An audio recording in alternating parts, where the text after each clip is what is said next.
教育界拋出一個非常大膽而且極具前瞻性願景，亦就係我哋今日要嚟深入拆解嘅中小學數位教育發展藍圖。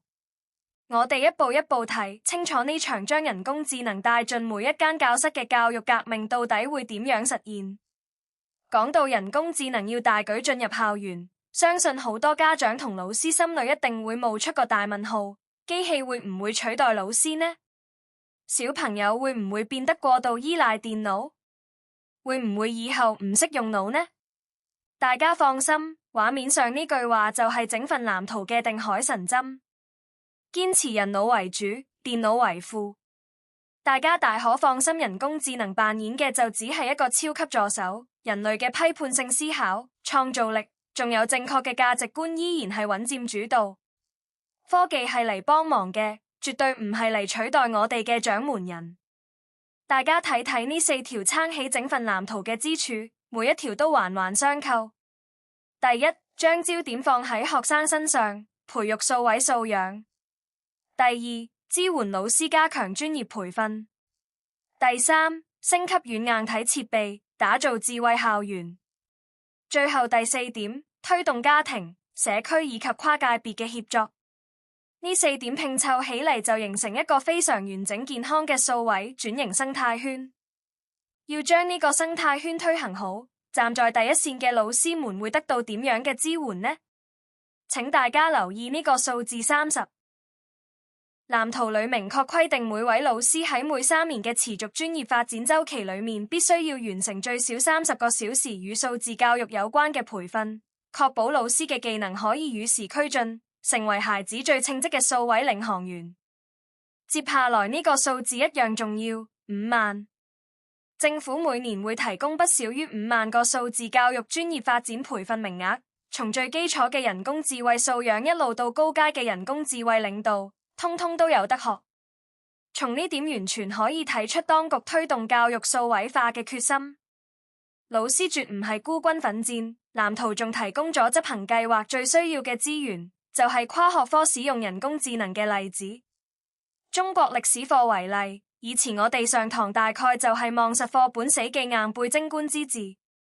但係依家由人工智能生成虛擬唐太宗同大家講史實，仲可以有問必答。再出幾題問題考考你都仲得。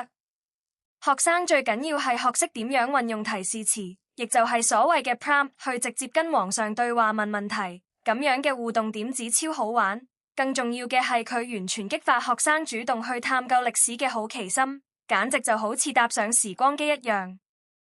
我哋再跳到高中嘅生物實驗室睇睇，遇到好似分子遺傳學呢種超級抽象，好難喺腦袋裏想象嘅概念，又點人工智能法呢？睇下呢個流程，學生只要輸入 DNA 序列，生成式人工智能立刻就能將轉錄轉譯嘅過程變成生動嘅立體視覺畫面，甚至連蛋白質折疊嘅形狀都可以模擬出嚟。最關鍵嘅係第3步，睇完個生成圖仲未完，學生仲必須運用學過嘅生物學知識去同同學討論，去驗證人工智能模擬出嘅結果到底準唔準確呢？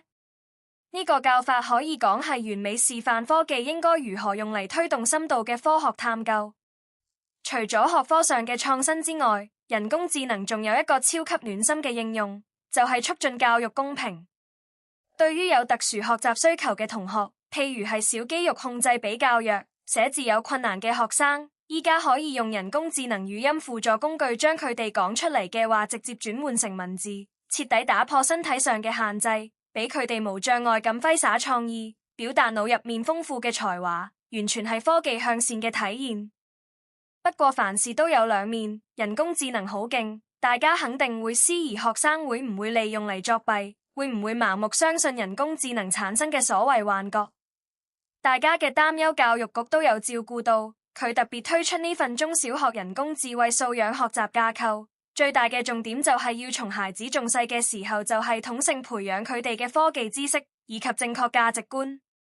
從網絡安全一路涵蓋到隱私保護。我哋唔只要教佢哋如何用人工智能，更要教佢哋點樣負責任咁去使用人工智能。人工智能係一個好有耐心嘅家教，但佢絕對唔係俾學生用嚟偷懶嘅捷徑。所以整份藍圖裏最核心一定要教學生嘅技能就係呢四個字：慎思明辨。喺呢個資訊大爆炸嘅人工智能時代，當人工智能給出一個答案嘅時候，學生一定要懂得問：真咩？裏面有冇偏見？並且主動去交叉查證，呢種獨立分析嘅能力，先係未來最不可能被機器淘汰嘅超能力。今日嘅解釋完結之前，想留一個問題俾大家沉澱一下：喺一個完全由人工智能驅動嘅世界，教育嘅未來到底係在於我哋大腦裏裝咗幾多知識，還是在於我哋有幾善於向機器提出好問題呢？呢份數字教育發展藍圖顯然已經俾咗答案。成個教育界正努力裝備下一代，讓佢哋從被動接收知識嘅海綿蛻變成能夠駕馭科技又具備人文關懷嘅創新者。而我哋每一個人都係呢場教育新時代嘅見證人。我哋喺新學年亦都以智能、智人為到校課程設計目標，歡迎聯絡我哋卓思教育，協同構思跨學科自啟學教方案啦。